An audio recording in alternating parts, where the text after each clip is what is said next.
Fury goes to Dieter Laser and goes, "I'm assembling a team." This is called the Human Centipede Initiative. Yeah. Well, what about this? I'm a centipede. I'm assembling.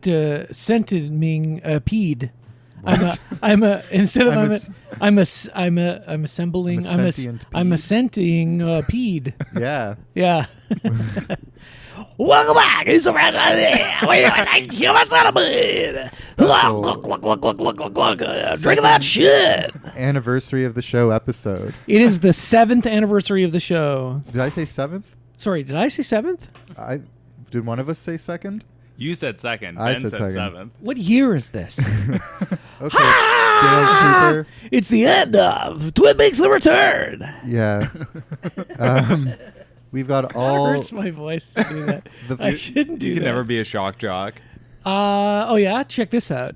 It smells like pussy and dick. Howard Stern. All right, let's go. Let's see your titties. I don't know. I actually don't listen to that sort of stuff. I don't know what it's like. Oh, okay. Yeah. Could have fooled me. Yeah. Thanks. But being it's the second anniversary. Of the show. we have all the favorite guests from the past 2 years. We have Katherine. Yep. Yep. We have the Rizzler. The Rizzler. I talk like this. I also talk like this. Yeah. The Rizzler is just our shock jock DJ, essentially. Yeah. I'm going to sew my friend AJ and Big Justice into a human centipede. All right. I shotgun the tail. Really, I shouldn't do that anymore. But I had a doctor's appointment. Very good, right? Like I was saying, but he said you can't do that voice anymore. You can't. It's gonna imitate the kill Rizzler. you. Yeah, he said it'll kill you. He said every time you do it, you take a year off your life. Yeah, you have chronic rhizitosis. Yeah. What other guests do we have? I don't remember. We got Woody Allen here. All right. Oh, I married my stepdaughter. Very nice to meet you, Rizzler. Would you like a role in my new movie? That's not Woody Allen. But That's more Woody Allen, Chris Christopher Walken. Yeah. And Yeah. of course, he did give Chris Walken his big break in Annie Hall, right? Which is one of the great scenes, right? I forgot he was in that. It's one of the great scenes of cinema. I prefer Chris Walken's scene in True Romance. Right. I'm just joking. Yes, one of the great scenes of cinema. No, Woody talks more, he's like Mr. Rizzler. Mr. Rizzler. It clearly you have something the ladies want, and if you could tell me, that would be great. A double chunk of chocolate cookie. It's Chris Walken. It's Chris Walken. And then, of course, breaking news, the Rizzler has tweeted that he regrets being in the Woody Allen film, and he's donating his entire salary to Rain, as Griffin Newman did, kicking off a wave of Timothy Chalamet and so on and so forth. Yeah. I sometimes forget that Griffin Newman was the first person to kick that off, and I have a little laugh to myself. It's not to say that he didn't do the right thing. They always do the right thing. But it's funny that he was in the Woody Allen movie in the first place. Like, I don't know. I mean, he knew at the time. I don't know. I mean, would you have starred in a Woody Allen movie? Star? Would you act in a Woody Allen movie? I'd have if Woody Allen was like, Katherine, you've got to be in my next movie. Can I have like a Kramer type part? Like I get one line? Sure, yeah, that's all it is. But do you think there'd be people in your life who would be like, "Oh, I wish you didn't do that, Katherine"? And it's not one of his New York movies. It's one of his one of his French Europe. ones. Yeah. Yeah. It's called The Rizzler in Paris. Yeah. Oh, I'd be in the Rizzler in Paris. Yeah, it's called Katherine Barcelona. Oh, I wouldn't want to be in that. No, I don't think so. That's too much. Yeah.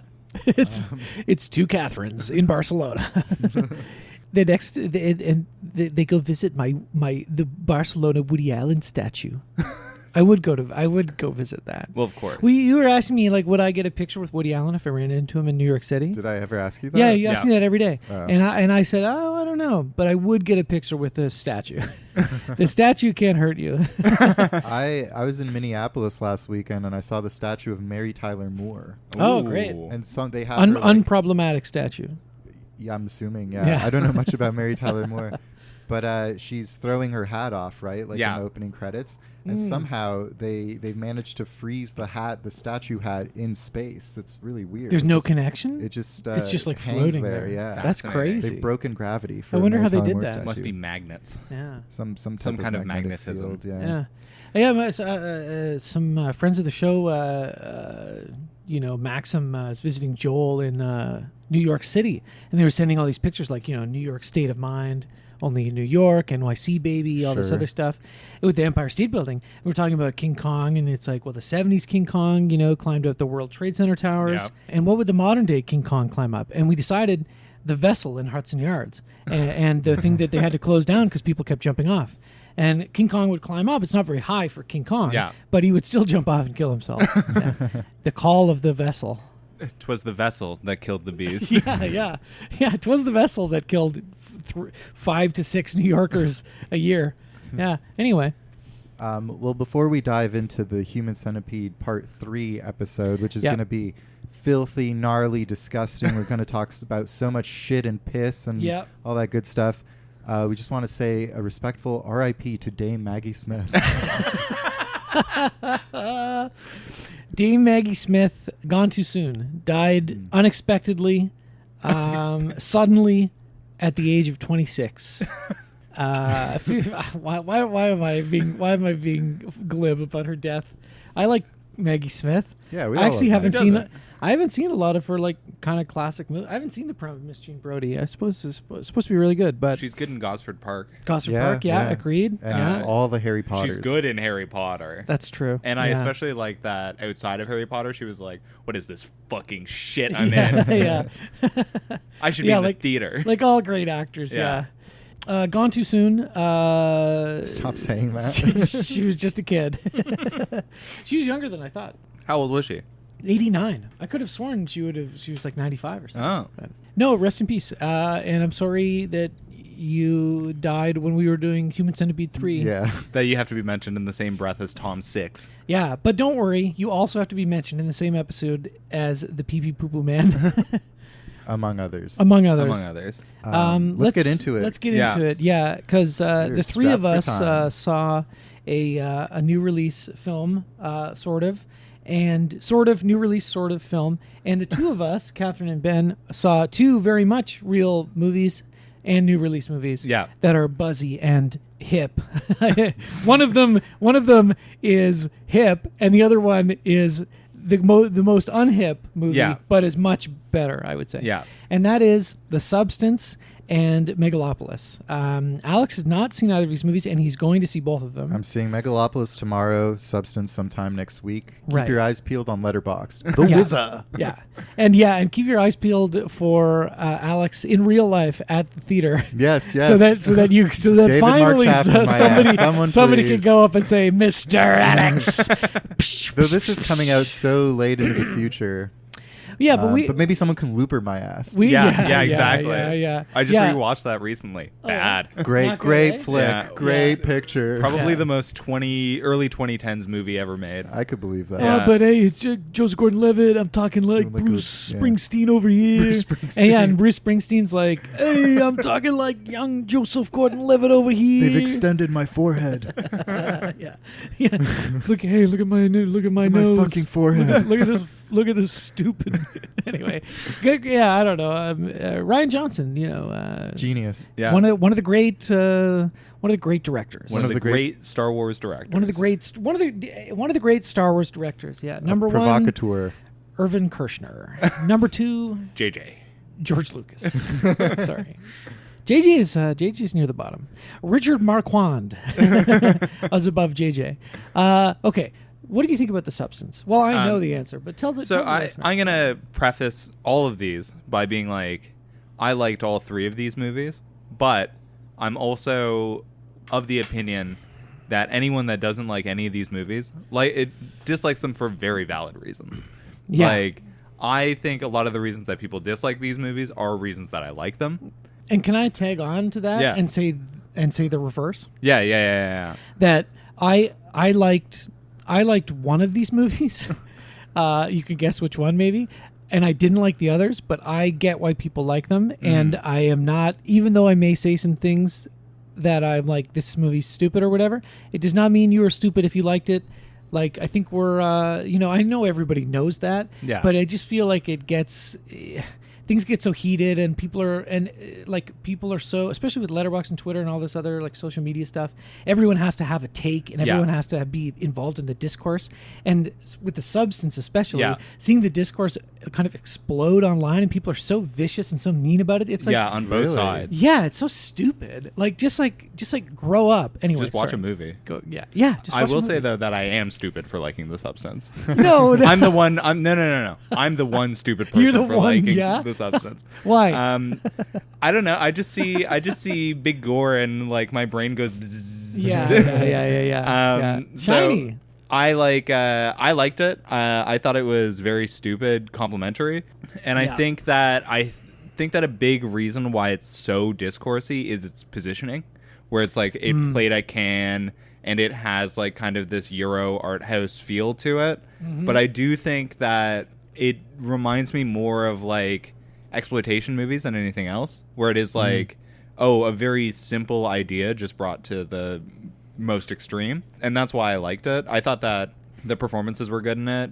The two leads were great, but also Dennis Quaid just chewing the scenery in every scene. He's literally chewing. Yeah, and I thought he was a lot of fun to watch. And it was very funny because it reminded me that a lot of people say my dad looks like Dennis Quaid, which I don't think he looks that much like Dennis Quaid. But every time I saw him on screen, I was like, everyone thinks my dad looks like that guy. A picture of him you carry around in your wallet? I do not have a photo of him on hand. I'd have to look through my camera roll for an hour. Nobody carries pictures in the wallet anymore. No. I got a picture in my wallet. Do you want to see? Yeah. Take a look. Is Randy Quaid still on the lam? Was he on the lam? I thought he was. I thought he was just a QAnon guy. I carry this picture in my wallet everywhere I go. Is that your great grandma? That's right. Look at this freaking. It's a green. It's the Green Queen here, baby. Yeah, Maggie Smith. Dame Maggie Smith on the freaking Canadian $20 bill over here. Hey, you know what? In freaking Toronto, you could get a bag of peanuts for this. Hey, you know? I mean, inflation. Literally, you can get a bag of artisanal peanuts down at Roncesvalles Peanuts shop. The Peanut Boutique. You can go to the Peanut Boutique and get a really nice bag of peanuts. Like, I'm telling you, you're making it sound like it's not worth it, but baby, it's worth it. Let's roll that up and eat some nose peanuts. You know what I mean? Hey, baby. Crushed up Adderall. And also I have a picture of Sir Wilfrid Laurier. Hey. Oh, that's right. Sweet. That's right, everybody. If you're Canadian, you know that I have 25 Canadian cash dollars. Ben's rolling in it. Yeah, that's right. Spend it on pizza later. It's my cheat day. Okay, well that is. I understand why. Yeah, I don't know why you like The Substance. Yeah, we watched it together. I mean, it's a mostly empty theater. I wish I was able to see it with like a big crowd. You know, because we went at 12:30. We went at 12:30. Yeah, PM that is, and I can imagine. You see the big crowd. Everyone's like going, ooh, yuck. You know, I bet it would have been a lot of fun at TIFF. I'm sure it was a ton of fun at Midnight Madness. I just thought, like, this is the thing with this movie, and then also sort of with one of the other. Well, actually, all three movies in a way. Well, no, not Megalopolis. It has a sort of critic-proof dimension to it. Yeah. Because when you watch a movie that's like selling itself as this like weird, wild, vivid, gory, maximalist, horror, fantasia, comedy, whatever. And you say, oh, it's stupid or it's shallow or it's this or that, then, you know, the supporters will say something like, well, yeah, of course it is. Like, what did you expect it to be? That's part of why it's subversive. Mm-hmm. It is stupid and it doesn't take itself too seriously and blah, blah, blah, blah, blah. Well, I think this is stupid, as you said, parentheses complimentary. Yeah. I think it's stupid, parentheses derogatory. I think it has one idea. Mm-hmm. And it hammers the idea for 2 hours and 20 minutes, 40 minutes. 2 hours 20 minutes. 2 hours and 20 minutes. It is too long. Yeah, and it's just really tedious. Like I thought Demi Moore was good. I thought Margaret Qualley was like used well, and I do mean used in a way. Yeah. Not like I'm not trying to like moralize or anything, but like, you know, that's the function she plays. I don't think she's particularly giving a good performance. I just think like, and this is another really stupid CinemaSinsy complaint, but like the actual conceit of like what The Substance is doesn't really make sense. Mm-hmm. And without going into it to avoid spoilers. No spoilers. I'm not spoiling. I'm just saying, like, it literally doesn't make sense. Yeah. Do you know what I mean? Yeah, I do know what you mean. Why would someone do that? And yeah, obviously the thing is, okay, people rich, vain Hollywood types are easily swindled by, tech bullshit. Yeah. Like, whatever. I get it. But it like literally doesn't make sense for the movie to work, for the central even metaphor to work. I think it has to actually make sense. Like, you know what I mean? Yeah.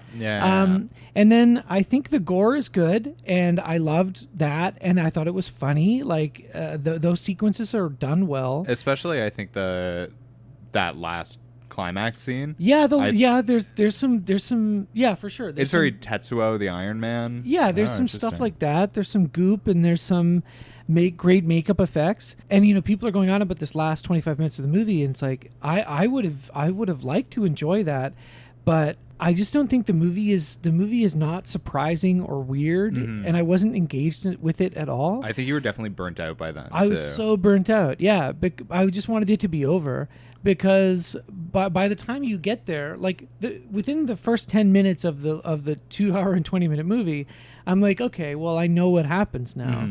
And that's not always a problem. Movies don't have to be surprising, but for a movie that is supposed to be wicked and twisted, if you don't find it, if it doesn't like tickle you like that, then you're just sitting through the kind of, like I say, empty provocation of it all, and you're like, oh, well, I'm just bored by it. I think Demi Moore is good though, and I think it is a brave performance, in a lot of ways. I just wish it was like a smarter movie. It also, one of the funnier things too, like you have a director who's not American making a movie about America, making a movie about Hollywood. And sometimes you get really good results, like Paul Verhoeven or like whoever, right? And it's very subversive, and it's very like, they have like a real like the distance gives them more of like an eye for the evil of it, Yeah.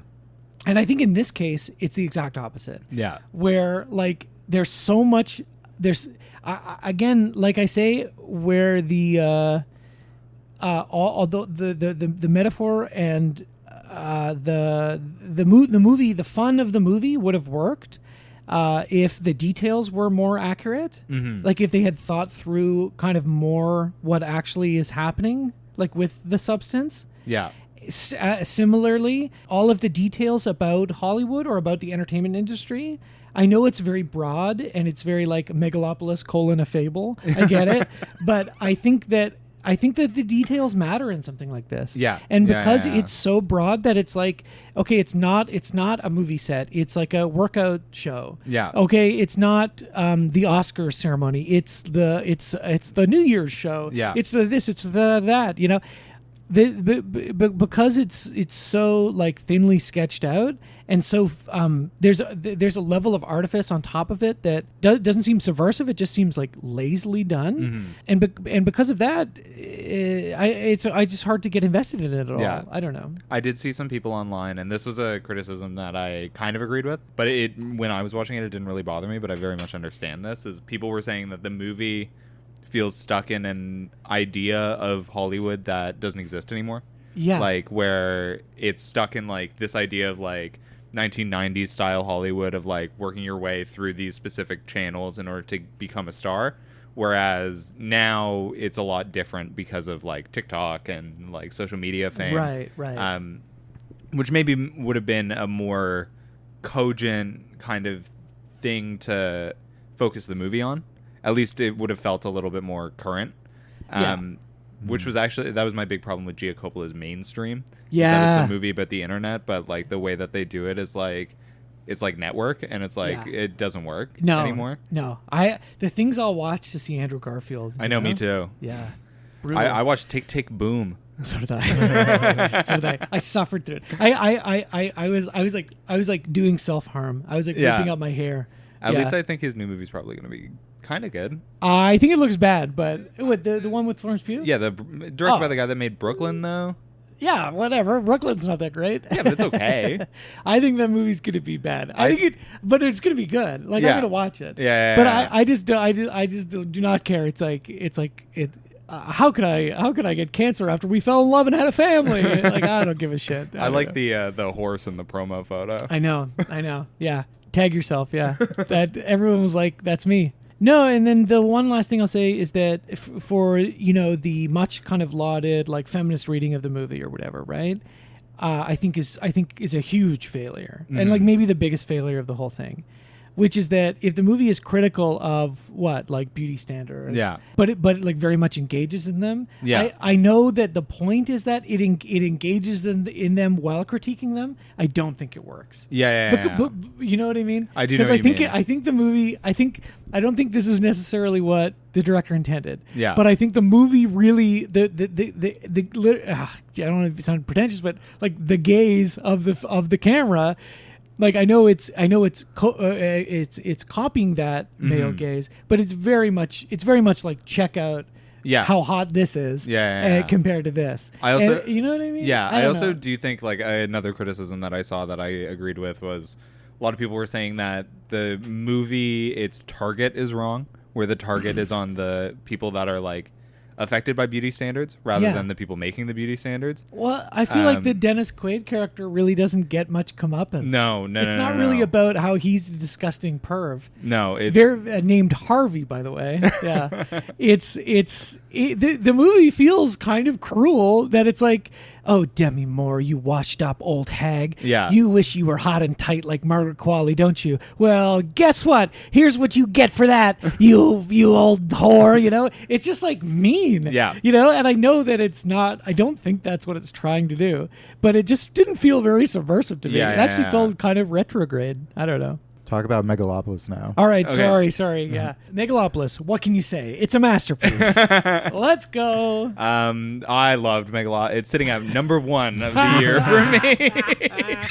Which you're crazy, though. I know. You're crazy. Hey, wait. If you don't follow Katherine on Letterboxd, Tragic Mushrooms with Z at the end? No. That's only on Twitter. Just a regular S. Tragic Mushrooms. And you can see my my biggest list, which is Southland Tales Vibes, which got hell yeah liked by the official Letterboxd account, and now it's easily the most popular thing I've ever done. And someone commented today, now you have to add Megalopolis yes, you to do. this Yes, list. you do. Well, and I will also say not just to see all these lists and so on, but also I really like reading your reviews. Thank you. They're very good. They're very thoughtful. And on Letterboxd, there's a lot of reviews that aren't like that. Yeah, including a lot of mine that I don't really like putting reviews on there. But I like reading people's good reviews, like yours. Same. Thank you. But yeah, I thought Megalopolis. I don't know, like the movie gave me a headache walking out of it. Yeah, me too. It's two great headaches. And I don't know. I was taken aback by it. Like, it's a movie full of contradictions. Again, not to spoil anything, but it is like it's almost unspoilable. I could say any scene from that movie, and you'd be like, "Oh my god, that's got to be the biggest scene in the movie," and then it is over in 10 minutes, and there's still 2 hours left. Yeah, it's fascinating. But I just was so enamored with the style of it. Like, I think that Coppola is just operating on a level that I don't even know if it's good, but it's fascinating to watch. And it's this mix of garish digital photography and some of the most beautiful compositions you've ever seen. And then these really shallow, half-baked themes, but operatic melodrama. I don't know. I loved it. And I also understood, we were standing outside of the theater. Yeah. And friends of mine would come up, and I'm beaming from this movie, and they'd be like, it was the worst piece of shit I've ever seen in my entire life. Literally. And I was like, yeah, I get it. Yeah. Just to talk about the experience very quickly, we, the two of us and Valerie went to the Megalopolis Ultimate IMAX experience that came out a few days before the regular release and included a very funny live stream Q&A introduction thing. It was the funniest thing I've ever seen. Yeah, it was hilarious. We were in the theater, and the house lights were still on, I think, during that part, or maybe they were dim. People were just laughing. It was like a comedy show. It was incredible. It was like Dennis Lim, the critic and moderator, Coppola, De Niro, Spike Lee, and it was just, you just go watch it. Like, we don't have time to talk about it. It's just fucking hilarious. It's fascinating. It provided I wouldn't say it necessarily provided the right context for like the themes of Megalopolis, but it did let you know what you were getting into. Exactly. Megalopolis is the flashing thoughts of a dying old man, and that was exactly what we saw before. Go see it in IMAX, like, you might as well. It's just like a miracle that something this idiosyncratic gets to be played on like a lot of big screens in cities. And I'm excited for you to see it, Alex. I'm not seeing it in IMAX. That's fine. You don't have to. The Varsity. That's also fine. Any screen, any theater you get to see this on is incredible. I am already thinking about going again. I'm dragging Kai to go see it. Like, this is drag your boyfriends, drag your girlfriends, drag your mother, drag your father, whoever. Max, friend of the pod, Max. Drag your Max, drag anybody you can, anybody. Everyone should go see this movie. Yeah. Everyone will love it. Yeah, we're conscripting people through the government. Mandatory conscription. Passion of the Christ. You know how they brought whole church groups to go see that movie? Yeah. Do that with Megalopolis. Yeah. It's, I don't know, just as impactful, as, if not more. It's a better movie than Passion of the Christ. It's definitely better. When people see it and they're like, it defies good and bad. It defies 5 stars, 1 star. It exists. It's the Holy Mountain trailer all over again. It's an entirely new form of cinematic expression. Right. Like, yeah, zoom back, camera, yeah. But and you think, you're like, oh, okay, people are just don't know. People are just like bewildered by it. They don't know what to say. Is it that bewildering, really? Yes. Okay. Yeah. I think there's things that are very straightforward about it, and then there are things that are genuinely extremely weird. And seeing it the same day as The Substance, a movie that I thought was relentlessly trying to convince you of its weirdness. We've spoken about this dichotomy before. but that's trying very hard to be weird, and then comparing it to Megalopolis, which is a movie that is just genuinely effortlessly weird. Yeah. From the beginning. Yeah. and listen, I think there's a lot of, as you said, it's not just like some perfect masterpiece. It's extremely flawed. It's all over the place. I think the political themes, I think, are very difficult to parse. Yeah. I think even just some of the basic narrative can be difficult to parse as well. I really do kind of have to see it again. But I was overwhelmed by the ambition and the visual language. Yeah. Which is, it's kind of what you'd expect from Coppola. I haven't seen a lot of his later stuff, but Twixt I watched like a year ago, and it's very Twixt. Yeah. Which is a good thing for coming from me. Maybe a bad thing for other people. It had the live audience participation thing. Right. I would say I was excited for that, and that's kind of why I wanted to get those early tickets. One of the least interesting parts of the movie. Yeah. I was like, it happened. Yeah. And then I was like, oh, this was like one of the most normal parts of the movie. Yeah, it is not particularly boundary pushing. It's like a Disney theme park ride. Yeah.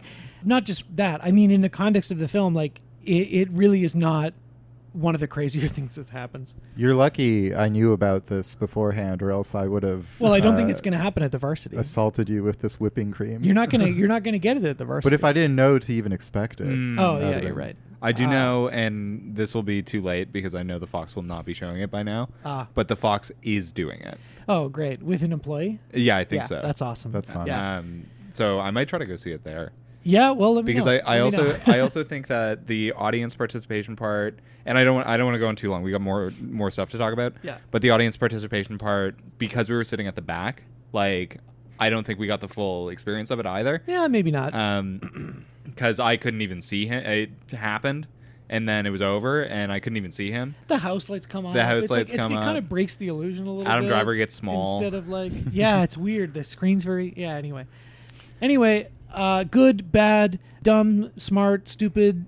It doesn't matter. It doesn't. Yeah, irrelevant. It's overwhelming. It's a work of art. I've heard people say it's very misogynist, and what I will say to that is that it's one of those movies where every line that a woman says is like that was written by a 77-year-old man. Yeah. in a way that I guarantee will be off-putting for some people. I laughed. Yeah. I thought it was Wow, funny. platinum. Yeah. Well, oh God, no. I mean, We can't get into this. We can't get into this. You don't even. We're gonna need a whole other separate podcast to talk about Aubrey Plaza is Wild Platinum. And I think everybody knows Aubrey Plaza is Wild Platinum now. Yeah. But what people don't know who haven't seen it yet is that Aubrey Plaza is Wild Platinum, right? And you're gonna find out just how is Aubrey Plaza Wild Platinum is. And Alex, go see it at the Fox if they're doing the thing. I've been championing the Fox recently. I think it's the best theater in Toronto. It's too far. Sorry, it's a pain in the ass to get. It's too far Yeah, from it's my house. impossible But to it's get worth there. it, and you can treat yourself to an Ed's Real Scoop. Ooh, you're It's right. too far. It's too damn far. It's too far. The theater's too far. Shall we talk about Toronto cinema? We saw a third new release, And all three of us saw it. and all three of us saw Yep. it last night. We went to actually after the recording of Human Centipede 2, we went to the Pee Pee Poo Poo Man Big cock one on night only. Yeah, at the Scotiabank Theater, where we also saw The Substance of Megalopolis. Yeah, it was in the same theater we saw the Substance in. It's true. The same cinema. It's Lucky true. number one. Yeah. Catherine, you had seen this already. I at had seen the this. Bleeding We've Edge talked about it Festival. on the pod before. We talked about it on the pod. You really liked it. You gave Uh-huh. it a rave review, 4.5 stars. Yep. And you would still give it a rave review. I still would. Again, it's the type of movie where everyone that says it's bad, I get it. Like, it's abrasive, strange, stupid, disjointed. Like, but I think a lot keep going. Poorly made, not funny. amateurish, I would say. But Very lo-fi. yeah. But I Yeah. think a lot of those things also work in my own favor for it. Right. And also, I will say, like, I have a bias, like, as we all do. I know a lot of the people in the movie. I also, like, I'm acquaintances with Braden, and I knew him before he made the movie. And then watching the movie, I was like, oh, this is exactly the movie you would have made. So that's another reason why it's kind of fascinating to me, is to see, like, someone that I do know just completely make whatever the fuck they want. Yeah, I found it funny. I found it enjoyable to watch. I think it's a lot more experimental than maybe you would expect going into it. Certainly more than I thought. Yeah, That's true. And Yeah. I was really fascinated by the screening experience this time, because seeing it at BE Fest, it was mostly people that know Braden or were in the movie, like that kind of thing. And then this was like, because they were doing like a marketing push all over the city, there were a lot of like young people there, a lot of people that I had never seen before, a lot of people that I never would have expected to see at it. So I thought that was really fascinating to like see. It played differently, I bet. It definitely did play differently, Yeah. but not necessarily in a bad way. It was just it was stranger, and then the Q&A was worse. But Yeah, that's neither here nor That there. was terrible. Yeah. In like descending order of enjoyment of it, I think I'm kind of in the middle between you two. As someone who has no skin in the game, I know no one involved in the production of this film. I liked it. Yeah. I thought it was. It kind of reminded me of like The People's Joker. This kind of like very dank, almost deep fried meme of a movie in some ways. And I actually was effing with it a bit more during the kind of experimental lo-fi collage Like art the early sequences. stuff, yeah. Because the movie starts off, it's like divided into chapters, which is kind of funny, and you see like the paranoia mounting with this guy as he kind of becomes the Pee Pee Poo Poo Man. Where the movie came to a grinding halt for me was once he becomes the Pee Pee Poo Poo Man, after kind of dunking himself in pee and poo, which made it kind of seem like it was like maybe he was doing a greater good by throwing feces and urine at people on the street. Yeah. But it kind of becomes a sequence of scenes where it's a poo-themed parody of a song, very like Nick Mullen from Cumtown-esque. Yeah. What about poo instead of being gay? But about poo, where he throws the bucket of poo and urine at people, and it's kind of funny for a bit. Mm-hmm. But then it goes on for quite a long time, and it even kind of ditches the chapters, like it kind of ditches the earlier, more experimental lo-fi collage stuff of the beginning, and is just that for like quite a long time. And it wasn't like a super long movie, but towards the end it started to really like drag. Yeah. And I was like, damn. But there were scenes, like the Reg Hart Cineforum scene that I found like really hysterical, funny, and I liked some of the like extreme.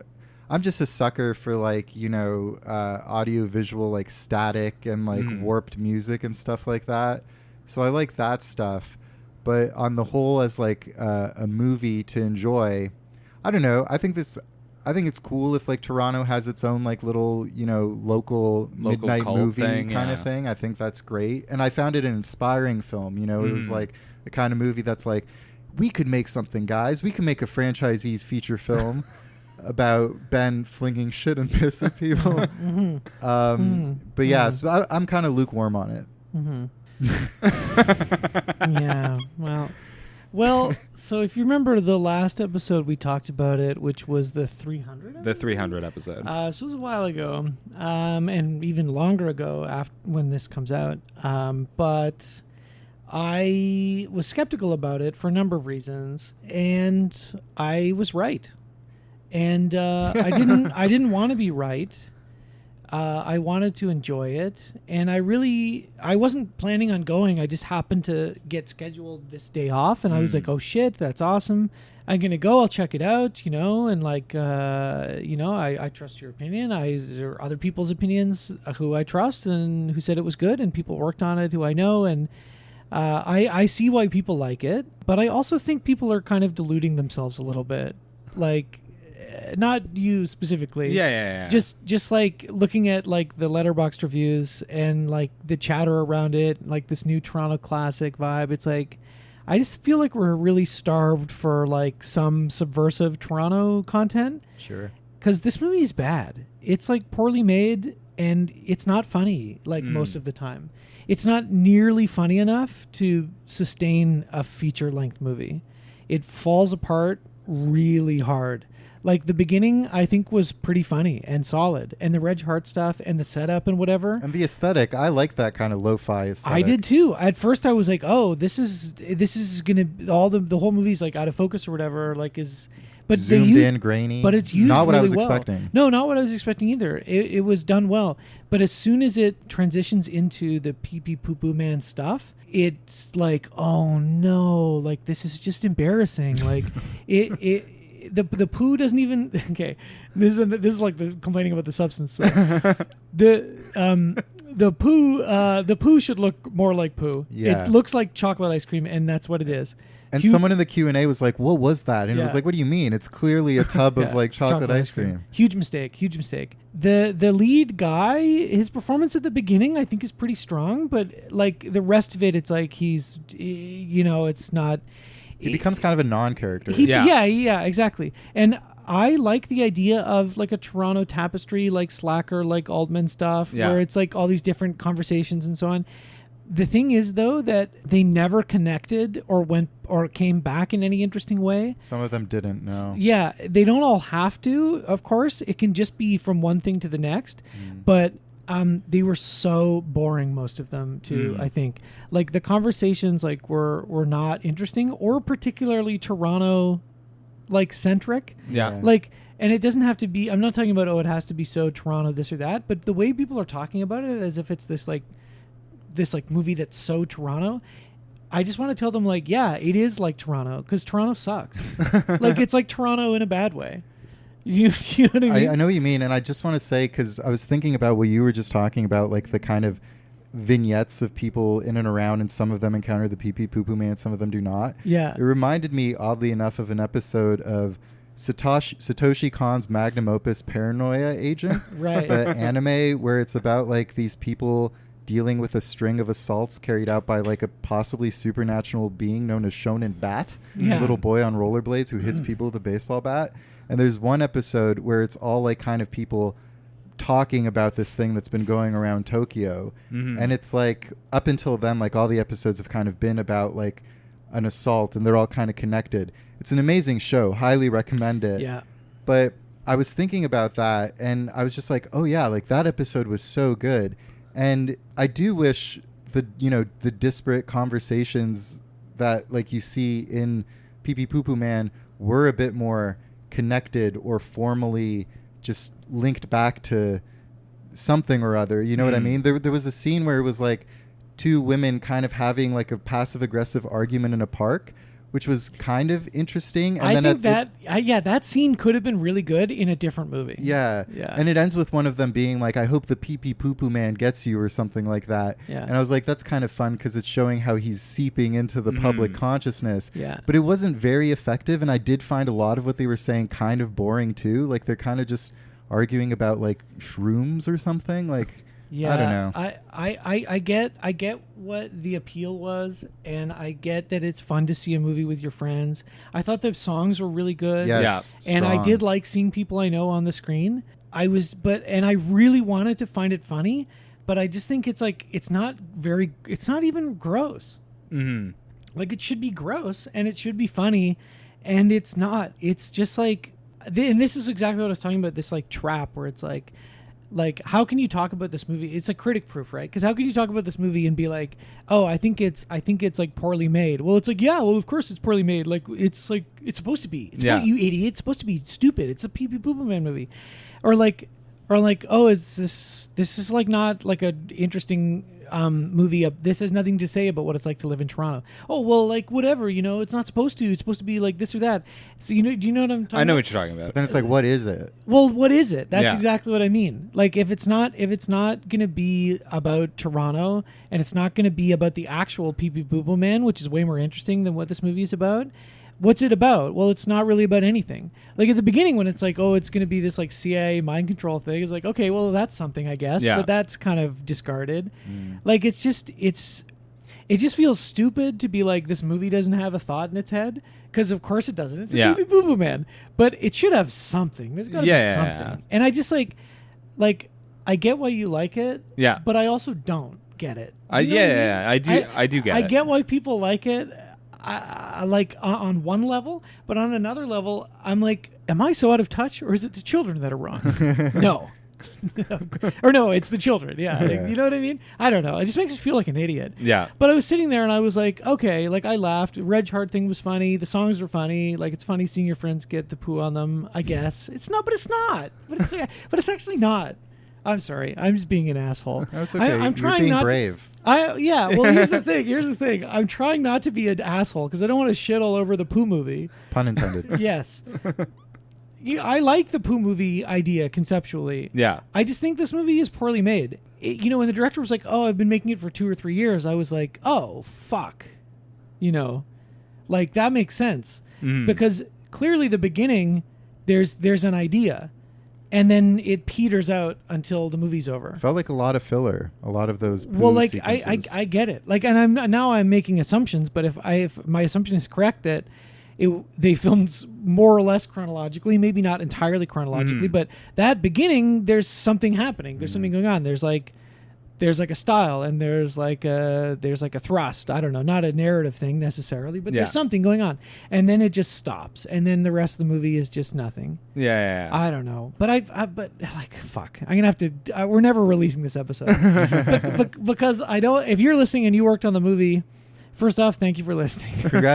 Congratulations, you sold out of the Scotiabank Theater. Like that's crazy. It's crazy that. And people liked it. Like, there were obviously a lot of people there who didn't like it. Like, it was not the riotous laugh 'em up that I expected. It was pretty quiet. A lot of things didn't go over, I don't think. Like, a lot of people laughing because they recognized their friends more than, like, they thought the movie was funny. But, like, people were there. Yeah. And people were lining up at the Q&A being like, I just did mushrooms. Like, I love this movie. And it's like, that's fucking cool. Like, good for you, right? Like, I'm impressed by that. But I just wish it was like more of a thing. I wish it was more of like a movie. I gave it 3 poos out of 5. Yeah, that's fucking crazy to me. But I get it. So yeah. Yeah, I get it. Yeah, I didn't give it a star rating. Yeah, but I was very brave. And we know how you feel about it. I just don't think it's good. And I really wanted to like it. You have to believe me, listener. You have to believe me. I can wanted co-sign. To like it. Ben went in with an open mind. I went in, an open mind, an open heart, an open ass. Yeah, I wanted to like it. Open urethra too. Yeah, an open pee-pee hole. Yeah. Anyway, should we talk about another caca movie? Yeah. Oh, do we have to? I think this will be good because it's a movie we can all agree on. It's great. We have 10 minutes. Let's talk about it. I've just 10 minutes before the live audience. We have 10 Yeah. minutes. We have 10 minutes before two surprise guests show up. We don't know that they're going to have to be on the show. Human Centipede Part 3. Human Centipede Part 3. Full final sequence. Final sequence. Directed by Tom Six. Thomas hey, Six. Hey, buddy. What happened to Thomas? 1, 2, 3, 4, 5. 4 years after Centipede. Human Centipede. Centipede. Yeah. 4 years after Human Centipede 2. Made just in time for the Donald Trump era. Yeah. It's a pretty political film. It kind of, similar to the second one, spurns good taste. Also, quick shout out, we didn't mention there's a pregnant lady in Human Centipede Part 2 and she smushes her baby's head under Oh my the God, you didn't accelerator. mention that? We actually didn't We fucking forgot. talk about it. That's crazy. Yeah, we forgot. It's one of the more gross parts of the movie, I guess. Yeah. And we also didn't talk about him getting the centipede up his ass. I completely forgot about that. I don't know to give a little bit of context for my viewing experience of the Human Centipede. Yeah. I started watching the first one. I got high, started watching the first one, fell asleep within 10 minutes. And then snooze fest. woke up the next day and watched the whole thing, and I thought it was fine. It was a lot tamer than I expected it would be. Yeah. Yep. The second one I started watching that night, and then fell asleep before he got the centipede together. I mostly just saw him bonking people on the head for a while. Mm-hmm. It's a big bonk fest. It's a big bonk fest. I thought the part with the mom stabbing the pillow and then he's in the room, that was really funny, actually. That was funny. Very funny. We were talking a little bit about that. All the stuff with the mom is funny. Yeah. Yeah. And then I couldn't finish it, so I was like, well, maybe I'll get to it before this. And then yesterday, I went to work, came home from work, started the Human Centipede Part 3, got up until they're about to put the centipede together, had to leave to go see the Pee Pee Poo Poo Man, came back, watched the Human Centipede Part 3 ending, and then watched the Human Centipede Part 2 ending. Interesting. And I'll be honest, once I was at the Human Centipede Part 2 ending with all, it's very vulgar. Yes. And disgusting. I was just kind of on my phone. I was like, yeah. I don't really need to see all of this. Interesting. I kind of respect it for going that far. Pretty much how I felt. But I wouldn't say I liked it. Human Centipede Part 3. This one, it's also metafictional, like the second one. Starts with this one's super metafictional. This one's the metafictionalist of them all. The guy who plays Martin in the second one, I believe his name is Lawrence Harvey, and Dieter Laser. The great actor from Manchurian Candidate, Lawrence Harvey. Forgot he was in that. That's right. And Dieter Laser from The Mad Scientist in the first one, they play a warden Bill Boss, and Martin is, I guess, his accountant of a prison, and he was playing the warden, the Human Centipede Part 2, because he's a huge fan. Yeah. He's always walking around with his Walmart double coffee. He's got both copies set of the Human Centipede, and he keeps showing it to people. He's like, please watch. You got to see this. Yeah. And then every time he shows it to someone other than Bill Boss, they're like, "Oh, I've seen that. I love those movies." Yeah. Yeah, released from IFC Films. Yeah, Yes. I've seen Midnight. This one. Yep. And they run a prison that is dealing with overpopulation and a rowdy inmate constituency, and they're looking for solutions. And Martin's saying he has a solution. It's very obvious what it is. It's to turn all the prisoners into one giant human centipede. They call it the human prison centipede. Because it's a prison to be in a human centipede. Yep. So, this movie is tackling the American justice system. Yep. And obviously you weren't there when we recorded Human Centipede 2, but I was kind of saying that Human Centipede 2 is really not about anything other than the infamy and the notoriety of Human Centipede 1. Yeah. It's eaten the shit of Human Centipede 1 and shit it back out. Yeah. And this film is that shit taken and diluted even more in another person's digestive system and shat out once again. Absolutely. As soon as this movie begins the same way the second one does, where you see the ending of the second film and then it pulls out and you see it's actually another character watching the end of the actual film, written and directed by Tom Six and so on. And as soon as that happened, my brain, and partly we were watching it, we're in my apartment, right, where I have a Through the Olive Trees poster here. And as soon as that happened, I thought, this is like Kiarostami's Coco trilogy. Have you seen any of this one? I've seen one Kiarostami movie. Which one? Close Up. Nice. Good movie. Yeah, great. It's also a lot like Close Up. It's actually a lot like Close Up. Very metafictional, And once I had that thought, it really sort of unlocked the reason why people like these movies. You locked in. I locked in. Yeah, I did the lock in, lean forward thing. I gave Alex a high five, and I'm just looking at the poster now, and Stephen Holden of the New York Times says a richly textured film, cinematic fun in the manner of Truffaut's Day or Night. Applies to Human Centipede. Yeah, I feel which the actually same bothers me because I think Day for Night is a boring movie. I think I agree with Godard when he said that Truffaut was a traitor, and that if he really wanted to show what it was like making a movie, he would have showed the director fucking the actor. Yeah, as if Godard never did that. That's right. I said it. They're both dead. And I'm joking, of course, because but also no, maybe I'm not. You know what? I think this might be the best one. They're a weird trilogy of films. Yeah. The tagline for this one, as we were discussing, is 100% politically incorrect. Yeah. This is his like, I've got something to say movie. I don't. There's some things in this that I think are probably among the grossest and most offensive. Yeah. In the whole series, but this sort of central prison thing is kind of a funny way to take it. Also, it results in what is probably the best single visual image of the franchise, which is incredibly long. The really long Human Centipede. I will say, more than any of the other movies, this is the one movie that I feel like actually has something on its mind, rather than just like schlock. Look how fucked up this is. It's still so long though. I wish it was a bit shorter. And I was telling Ben, like, obviously this one has like the biggest budget and stuff, but there's something about the way it's shot that feels so cheap. Like it's shot like a daytime sitcom or something like that. Yeah. You were comparing it to like later Kevin Smith, which right? I love to do. The way he somehow lost his juice the further into his career he got. He became worse and worse of a filmmaker despite perhaps having higher tech equipment. Well, higher tech equipment and more experience. Sensibly more experience. But I don't know. The things that I liked about this, I think that if you're going to watch this movie, put on subtitles. Put on the subtitles. But I watched it with subtitles. That's very smart. We did not, and I think I understood conservatively 30%, 35%, maybe 35% of Dieter Laser's lines. So the movie is also a franchisee simulator, as Alex pointed out very, very quickly. And then as soon as Katherine came, the movie was still playing, and she said the exact same thing. Because it has the 2 stars of the previous 2 films, the tall foreign-born one, European, and the short fat one.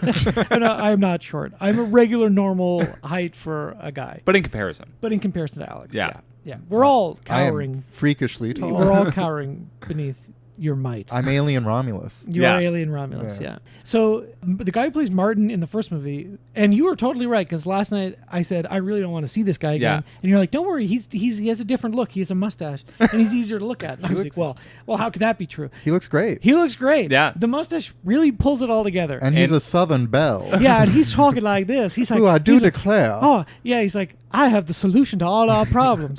We'll form a human centipede. That line was hilarious. Yeah, we actually did have a laugh out loud moment when he presented the plan. I have the solution to all our problems. I have the solution. We make a human centipede. So you can understand most of his dialogue. But it's still talking like this the whole time. And it's and then you have Dieter Laser. And Dieter Laser swallow goes, me, slut.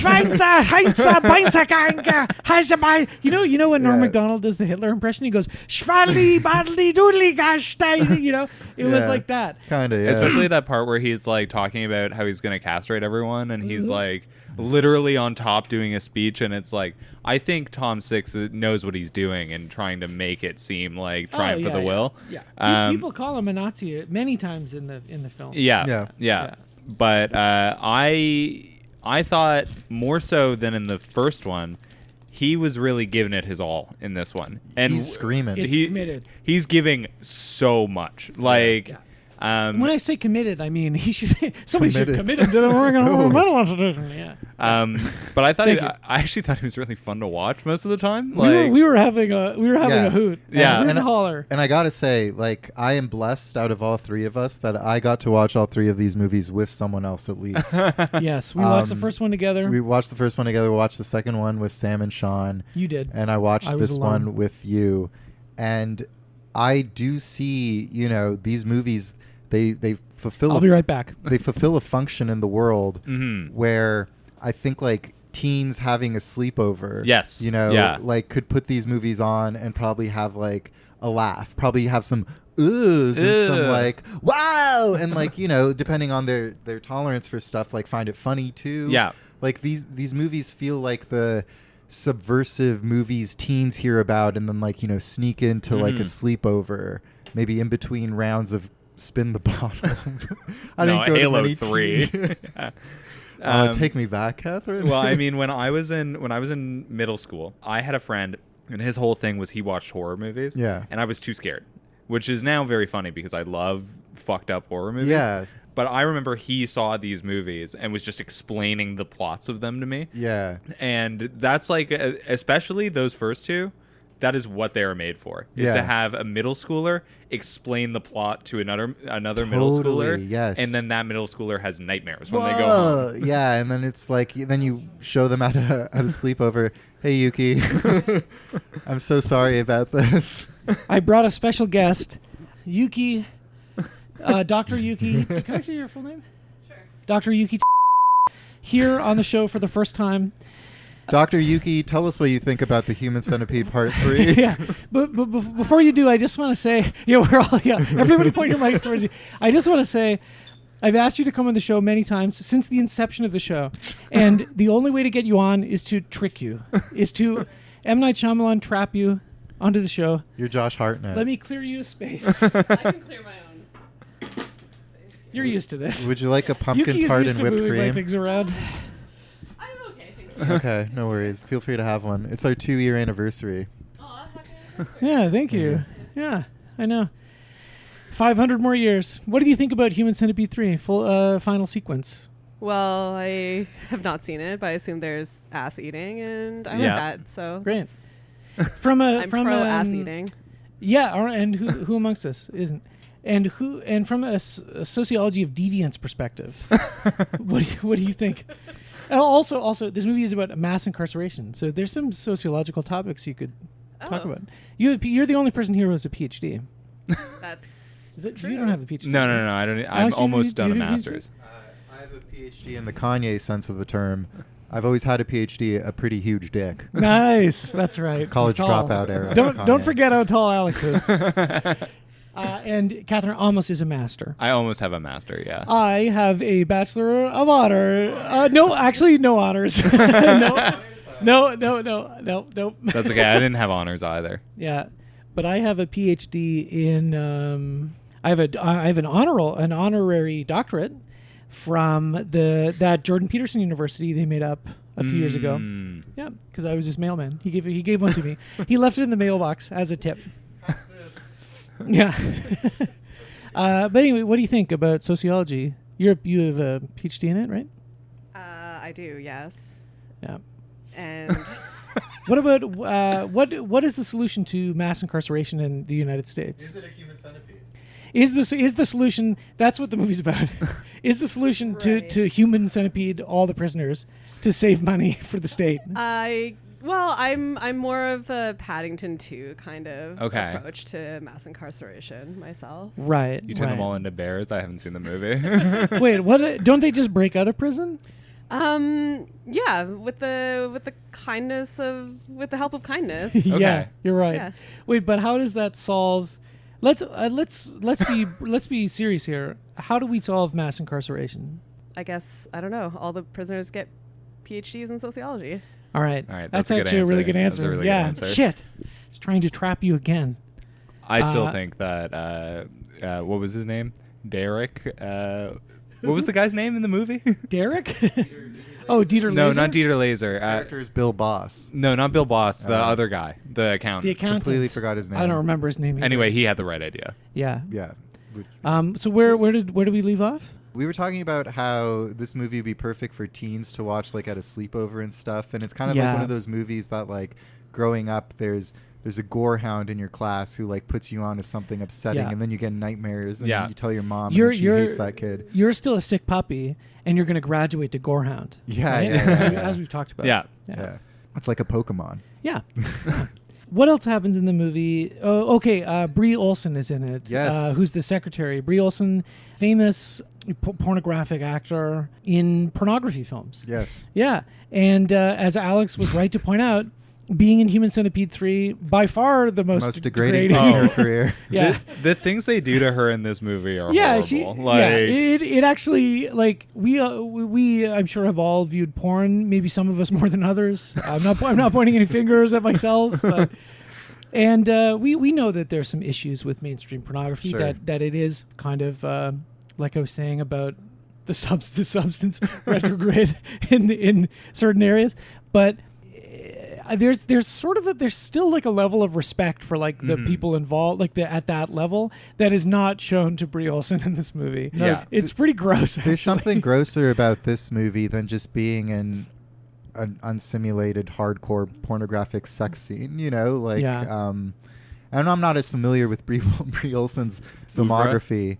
Oeuvre, yeah. But I'm sure like she's probably done some crazy stuff, but I still think this one takes the cake in terms of ickiness. It's pretty gross. Yeah. She has to, well, so much of the movie is just Dieter Laser and the guy who plays Martin from the second movie in the room, and it's just him going, Heimschli, and then the other guy going, ça du declare, it's too hot out today, and then Brie Olson is there. And they constantly shit on her the entire movie. They're just like lusting after no pun her intended. and sexually assaulting her. And it's just really gross. It's gross. Yeah, this is a gross movie, Yuki. I'm glad you didn't watch it. I don't really know who Brie Olson is, but I thought you were talking about Brie Larson at first. That's what I thought yesterday. Common mistake. A lot of times, adult actors will take the name of a similar name to a famous person. Yeah, is that what she did? Brie, it's the opposite, where Brie Olson was much more famous before Brie Larson, and she took the name to kind of catapult or capitalize on. It's pretty cool on her success. Yeah, it is really cool. It's usually the other way around, This movie did make me want to check out some of Brie Olson's work. You should, and you should, and I would recommend the early work. Yeah. Ah, yes, of course, yes. Yeah, the late period stuff is more like Human Centipede 3. Unfortunately. Oh no. Yeah, this is what you get. Yeah. No. What else is in this movie? Yeah. Oh, Akihiro Kitamura shows up, which I really liked because I thought for me he was the best part of the first one. I agree. Because the best actor. The best actor, and I mean he has been in actual movies. Unlike a lot of the people in these, he was in a lot of Science Sono's work, mostly as bit parts, but he shows up unproblematic fave. He shows up for a cameo appearance in this, and it seems like they just got him, and they were like, well, we gotta have him in the final sequence. But he just shows up. I think he has one line in the movie and 3 shots, and in the 3rd shot he gets killed. But I was still excited to see him. This movie's kind of like a reunion. Like, as lurid and gross as these movies are, they must have had a good time shooting them because everyone comes back for the last one. Neither Ashlyn nor Ashley, though. But one of them was in 2, right? That's true. So I feel like they have a good relationship with Thomas Six. Tom Six. Who was in the movie himself as well. Yes. This is the most meta one. The metafiction of this one, I think, for me is probably the most interesting part of the movie, more so than the quotes unquotes political commentary, which they definitely try to do, but like it never really gets anywhere. The prison is called George H.W. Bush. Exactly, I've made a note of that. Yeah. And the end, spoilers, the ending of the movie where it turns out that the governor actually likes this idea of abusing all the prisoners. Yes, I think is at least like it's kind of something. Do we mention who the governor's played by? Oh, no. We have not. Eric Roberts. Eric, Mr. Brightside Roberts. Yeah, Eric Roberts, Julia Roberts' brother. Father of Emma Roberts? I think so. Uncle? I don't remember. Related. Related to Emma Roberts. One of the most prolific actors of all time. Genuinely has one of the highest IMDb page credit numbers. Yeah. I think it's over 800. That's crazy. He will be in anything. Yeah. He is a great actor though. Back in the day, we were talking about Star 80, his performance in Star 80's should have won an Oscar, but I think is just too confrontational for mainstream success like that. Really also good in Runaway Train. Have you seen Runaway Train? I've never seen Runaway Train. He actually was nominated for an Oscar for that one. Oh, good. He's an incredible actor. He's great. And now he's in a lot of direct-to-video stuff.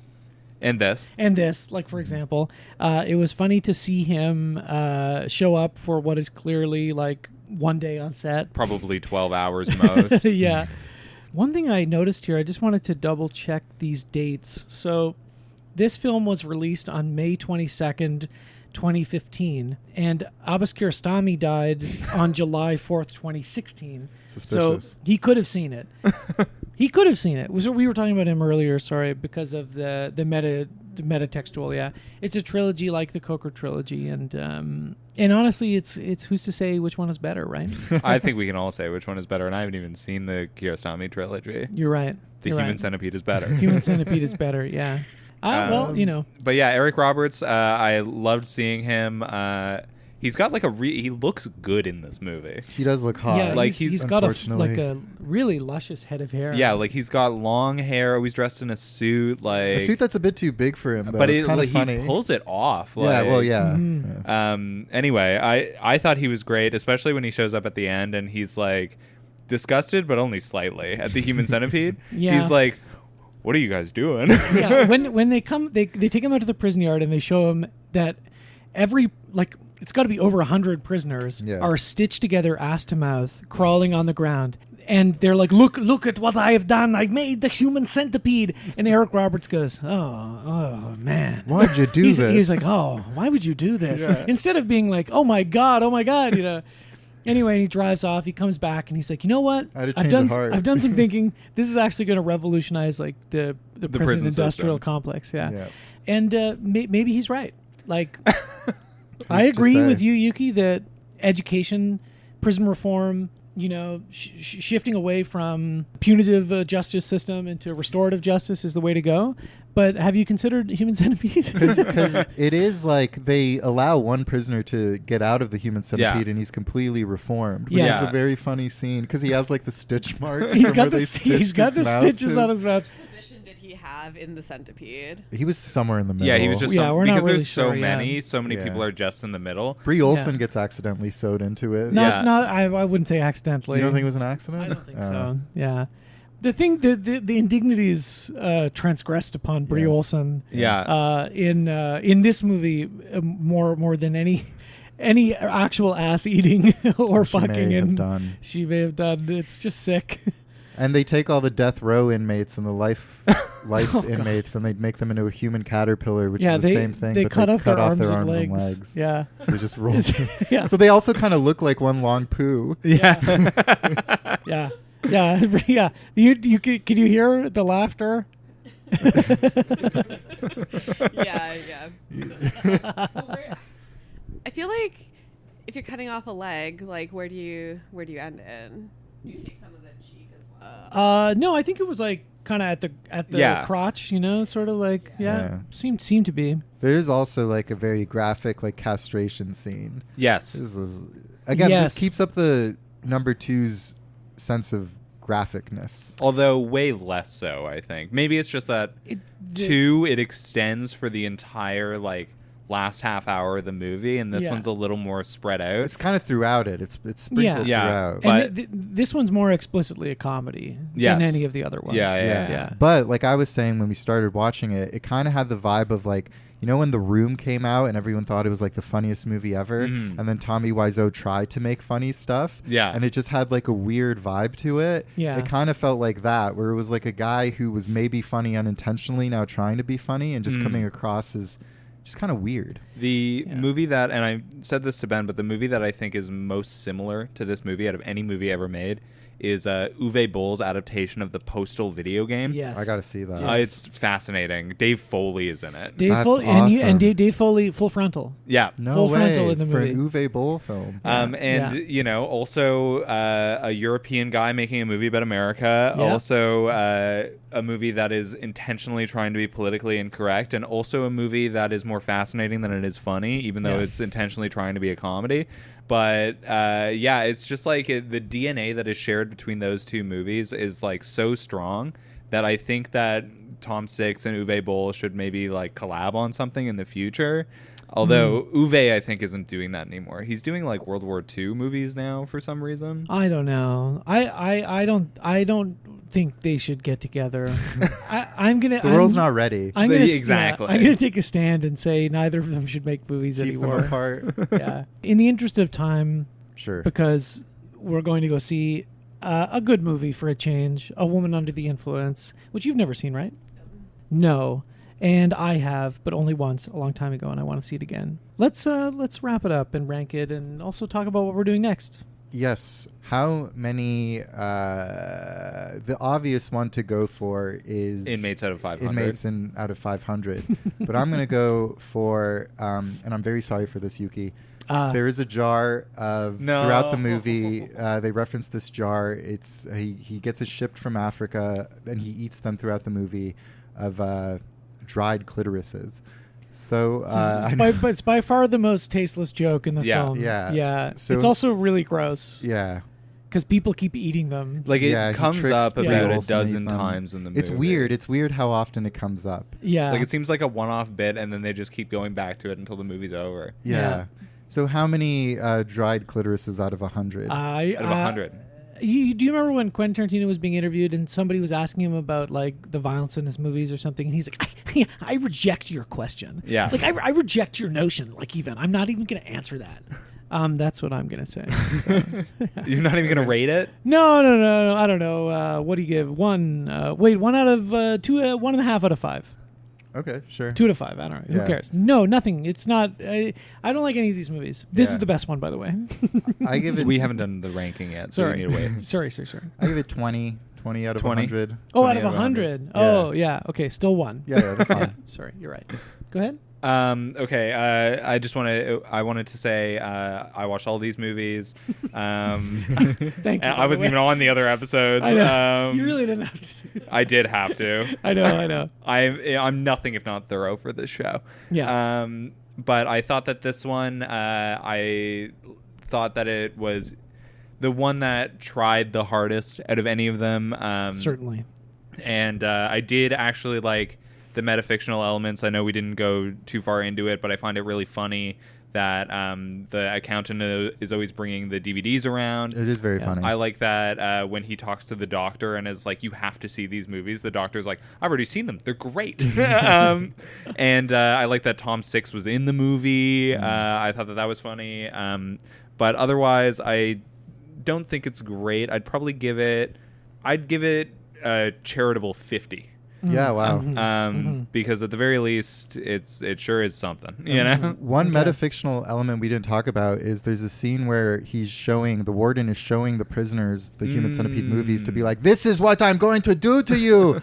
And one of the prisoners quotes Roger Ebert from Roger Ebert's review when he's watching it, and he's like, this movie exists in a world where there's no stars or something like that. Roger Ebert said that about the movie. Yes. And the prisoner says it, which I found very funny. Yeah. Should we rank the French? Yeah, very quickly. I'm going to tell you these are all on the same level in many ways. The bottom rung of hell. But I would say they're not that bad. They're not that bad. They're not interesting enough to be that low. To be that infamous or anything. Yeah, they're not. Yeah. I think the third one is probably the best because there's some laughs. But it's also probably one of the more disgusting ones. 2 is the most unpleasant and the most like necromantic style or German yucky August Underground sort of thing. It reaches the promise that the first one has. Yeah. In every poor way that it can. In that sense, it's maybe the best one, but I guess I'll go 3, 2, 1, which is stupid. I mean, they all suck. That's what I have to say. Catherine? I feel pretty similarly. I think none of them, as someone who loves the Saw movies, I think that none of these can really reach the heights that those movies do in terms of any qualifier. But I think I would rank them 3, 2, 1 as well. 3 is the one that has the most on its mind and is trying the hardest, so I definitely give it the kudos for that. 2 is the one that just goes the furthest and is the most disgusting. So there's definitely something to be said for that. And then 1 is like it has the premise that made the South Park episode so funny, which they also mentioned in this movie, the South Park episode. They do. And at the very least, it started a movement. So that's why it's the worst one. Yeah. People around America are sewing their mouths to other people's asses. Yeah. I'm actually going to refuse to rank them because I think that they are all actually kind of on the same level, sewed ass to mouth to one another. Oh my God, right. one digestive system. Lateral. Right. Yeah. And I think if you're going to watch one of them, you might as well watch all of them. Yeah. But, they just exist, and I think it's fine that they do. You're right. Well, should we talk about the next branch? Yeah, from Bad Boys to Human Centipede to something even more depraved. To probably we're going deeper and deeper into the depths of human psychology. Ingmar Bergman. Yep. Yeah. We're going to do the Silence of God trilogy. Yeah, we're doing Through a Glass Darkly, which of course is in our unreleased video. We'll finish that. We'll finish that. Through an Ass Partly. Yep. The Winterlight and the Silence. Yes. I haven't seen any of these. You have seen all of them, right? I have, but it's been a long time. Crazy. And I'm curious to revisit them, with a bit more knowledge that I've accrued. Well, especially since you've watched all the Human Centipede movies. Especially after that. It should be fun. It'll be good for November, a nice bleak November, watching these existentialist Swedish films. Yeah. A November of the Soul. Truly. Do you know who wrote that? Melville in Moby Dick. I haven't read it. You still haven't read Moby Dick? No, I haven't read it. But I know that part. Yeah, I know that part. Well, we're going to go see a movie now that's also more on the Bergman end of things than the Human Centipede end of things. But just to end it off, I wanted to say there's an ulterior motive that we have Yuki here for. As a mad doctor, Yuki is going to sew us into a human centipede. So we have to very quickly decide. Shotgun tail. Okay, head. Get it! Gotcha! Hello, let's go. Up top. Sorry, I'm so sorry. That's so okay. sorry. At least if it was the first one, which is the only one with 3, yeah. I would be the one that survives at the end. I guess. But is it a fate worse than death? Remains to be seen. I don't know. You're going to eat my poo, and I you're going to eat poo both in of your Alex's poos. mouth. Yeah. I can't wait. Yeah. The cruel Dr. sewing us together. This is all those years of study have led to this. Okay, the tail has got to be the worst position, right? Is it the middle? No, the middle is the worst. I feel like relative. The middle is the worst. No, tail's pretty bad. You're eating multiple layers of poop. But and then Catherine's, and then it's all in your mouth. But you don't know what my diet is generally, so. And my diet has improved significantly over the past 3 months. My doctor's appointment, the results were incredible. I'm doing a lot better. I can't wait to eat Ben's shit digested through Catherine's shit. Yeah. I can't wait to shit in your mouth and then have it pass through your digestive tract into Alex's mouth. Yeah. I just think the middle is easily the worst because you have to eat shit. Yeah. But then you also feel the psychological torture of shitting in someone's mouth. Oh, don't sweat it. Don't sweat it. Yeah. No worries. Yeah, we're good. I think the middle, as long as you're fine with it, then yeah. And Yuki, you'll feed me like good food, right? High grade chicken feed. Vanilla paste. Yeah. All right. Well, we're gonna get that started. It's gonna take a little while. We should still be able to make the 6:15 Woman Under the Influence. So see you at the next French. Yep. I'm trying to make French a thing. Do you like it? No, I don't. I didn't address it, but I really don't like it. I like like it. ranch and French. Yeah, I guess it is. Yeah. Definitely keep it going. Thank you, Katherine. Next week on the show, Ingmar Bergman. The next French. Yes, I will show you ass to mouth. Too good. Harriet Anderson and Liv Ullmann and Gunnar Bjornstrand and Sven Nykvist. Så young, bleib jung. Bleib jung, verlier nicht den Kopf. Dreh dich nie um, schau nur nach vorn.